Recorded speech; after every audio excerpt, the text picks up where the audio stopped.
alat untuk bertindak, Ya, bukan rakyat untuk dikorbankan. Bapak, Ya, Bapak saya pikir yang penting Bapak sekarang ambil dulu, Bapak antri. Ya. Yang penting penjelasan tujuan negara begitu ya Bapak ya. Kita pingin Bapak dapat dengan harga yang baik, semua kita layani, tidak ada kelangkaan. Oke? Ya. Oke ya? saya sekarang lagi masak, Pak. Saya tinggal demi gas. Iya, kita Ya. layani Bapak. Bukan masalah antri gasnya. Anak kami lapar, butuh makan, butuh kehidupan, Pak. Oke, Bapak ya. Logika berjalan dong, Pak. Iya, udah ya. Yang penting Ya, itu ya, Pak, kan ya. saya kami berjalan, Pak. Halo, selamat pagi dan jumpa lagi dengan Pagi di channel 0/0. Tadi baru kita saksikan bersama-sama ya, jadi Bahlil pada saat itu semprot warga, rasain lo. Dia biar tahu sendirilah kondisi di lapangan seperti apa. Yang artinya begini teman-teman, itu Pak Bahlil ini datang ke suatu lokasi yaitu di Palmerah gitu ya, sekitar daerah Selipi itu untuk mengecek langsung ke pangkalan gas ya. Nah ini juga atas instruksi Pak Prabowo. Jadi begitu baru ketemu dengan Pak Prabowo, masalah gas ini diinstruksikan untuk turun ke lapangan. Dicek langsung ke lapangan, nah, itu yang terjadi. Gitu. Dibilang pakai logika dong Pak, gitu. Ya, apalah bahasanya tadi ya, saya intinya seperti itu ya. Suruh pakai logika. Ya surat edaran itu tidak salah ya. Artinya begini, Pak Git itu tidak menyalahkan surat edaran yang maksudnya intinya baik ya. Surat edaran itu kan maksudnya baik ya, supaya tujuannya adalah rakyat itu semuanya mendapat bagian, tidak ada penyelewengan dalam distribusi gas dan mendapatkan harga yang bagus gitu dari pemerintah gitu loh. Tapi apa hasilnya gitu loh? Dia nggak mikirin mekanisme kerja yang terjadi saat surat edaran dilakukan. Otomatis seprovinsi atau katakanlah itu sudah masuk DKI ya, termasuk beberapa provinsi lainnya juga udah mulai begitu yang mereka pada teriak susah, pada zaman sekarang makin lama makin susah. Nah, banyaklah konten-konten orang lagi ngantri gas gitu bilang makin lama makin susah. Orang sebetulnya ya pengecer ini sebetulnya sudah menjadi sub pangkalan yang pada prakteknya sudah seperti itu. Ini kan cuma masalah administrasi. Kalau hanya merubah administrasi, tidak perlu merubah sistem distribusi. Yang akhirnya membuat ya ini sudah berulang kali ya dari awal, mungkin sebelum konten-konten lain mengeluarkan, Pak Git sudah mengeluarkan ini. Jadi yang membuat ini menjadi bottleneck, penumpukan. Bottleneck itu seperti botol, leher botol. Leher botol itu kan makin lama makin mengecil gitu teman-teman. Nah gitu kan makin mengecil. Nah, kalau terjadi bottleneck itu berarti terjadi penyumbatan. Nanti kita hanya tertuju pada satu arah yaitu pangkalan. Surat edaran itu tujuannya adalah baik ya. Jadi mungkin waktu itu ya awalnya itu gara-gara Sri Mulyani. Sri Mulyani itu terkaget-kaget gitu melihat fakta di lapangan harga gas itu tidak sesuai dengan harga yang ditetapkan oleh pemerintah. Tapi kan ini sudah berjalan bertahun-tahun. Kalau orang bilang istilahnya kemana aja lo kemarin gitu loh, baru tahu sekarang. Ini udah terjadi dalam jangka waktu yang panjang. Harga 20.000 itu mungkin bisa dikatakan 5 tahun atau sampai 10 tahun lah sudah berjalan. Dan rakyat pun tidak komplain, istilahnya udah nerima dengan harga segitu. Yang nggak rakyat terima kan sekarang bukan masalah harga. Jadi pemerintah ini ribut sendiri tentang harga yang sampai di masyarakat kok bisa begitu. Lawang mereka nggak pernah turun, nggak pernah cek, yang nggak tahu kan. Di pemerintah tuh ribut sendiri tentang harga yang di masyarakat kok segitu. Nah, kalau rakyat kan bukan nggak masalahin itu. Rakyat se-Indonesia tuh udah nggak masalahin berapa harga gas. Yang penting ada, bisa beli, bisa makan, bisa beraktivitas, jualan, dan banyak hal yang mereka bisa lakukan. Kalau terjadi seperti ini tuh banyak kegiatan-kegiatan yang tertunda.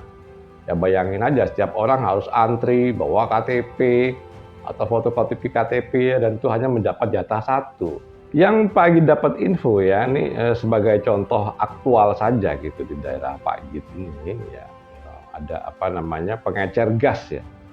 Pengecer gas itu ngantri cuman dapat 3 berdasarkan 3 KTP. Dan akhirnya dia nggak jualan juga pengecer ini karena gas-gas itu dipakai buat kebutuhannya sendiri. Uang kebutuhan dia aja kurang, ngapain dia jual gitu. Nah ini adalah fakta yang aktual dan bisa dipercaya. Pak Git langsung datang ke pengecernya gitu kan. Lalu dia rasa lah kalau menurut Pak Git atas kedunguan yang dilakukannya. Ya kedunguannya ya sebetulnya bukan masalah di surat edarannya ya. Surat edaran sih kalau Pak Git lihat ya normal dan bagus ya. Permasalahannya di mekanisme kerja di lapangan tuh kenapa jadi seperti itu. Ya kenapa ini tidak diproses sesuai yang terjadi. Maksudnya yang terjadi sekarang adalah itu jatuhnya kan ke pengecer. Dari pangkalan ke pengecer ya udah tinggal terus urus administrasinya diurus gitu baru jalan semua yang akhirnya sekarang terbukti omongan Pak gitu yang artinya Pak Prabowo itu menginstruksikan agar pengecer itu dihidupkan kembali ya faktanya seperti itu biar Bahlil tahu lah biar Bahlil turun ke lapangan dan tahu lihat sendiri tuh lihat pakai mata lu sendiri. Dan akhirnya apa ya disemprot lah. Itu baru satu warga. Coba kalau ketemu warga-warga yang lain. Termasuk warga-warga pengecer ya. Pengecer ini kan kehilangan penghasilan. Lu pakai logika aja gitu. Di zaman susah pencari kerjaan seperti ini. Malah penghasilan atau istilahnya kesempatan kerja yaitu berdagang gas. Yang untungnya pun tidak seberapa. Ini dipersempit lagi. Ya bener-bener nggak pakai akal sehat. Kalau Pak Git ambil istilah dari Rocky Gerung, ya nggak berlebihan kalau Pak Git katakan Bahlil ini dulu.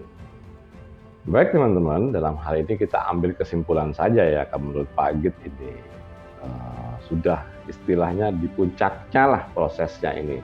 Yang artinya dengan instruksi Pak Prabowo setelah Bahlil bertemu dengan Pak Prabowo turunlah ke lapangan ya satu daerah di tempat kalau nggak salah itu ya Palmerah ya sekitar daerah Selipi di situ Jakarta Barat. Nah, beliau ke sana kemudian sempet lah ketemu. Jadi kalau di video mungkin cuma satu warga itu kalau nggak dikawal gitu mungkin berwarga-warga udah nyerbu gitu ke situ. Dan ini beliau dikatakan pakai logika lah Pak. Kata-katanya seperti itulah, tepatnya Pak Git agak lupa. Yang jelas disuruh menggunakan logika.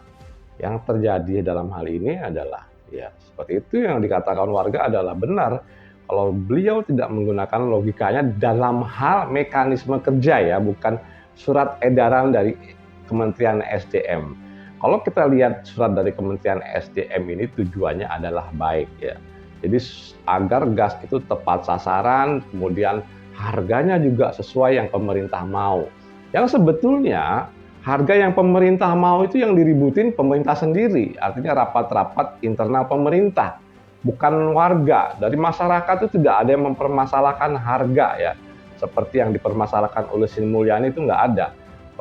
Rakyat itu cuma pengen dapat gas, bisa masak, bisa jualan. Cuman itu yang dipengenin masyarakat itu.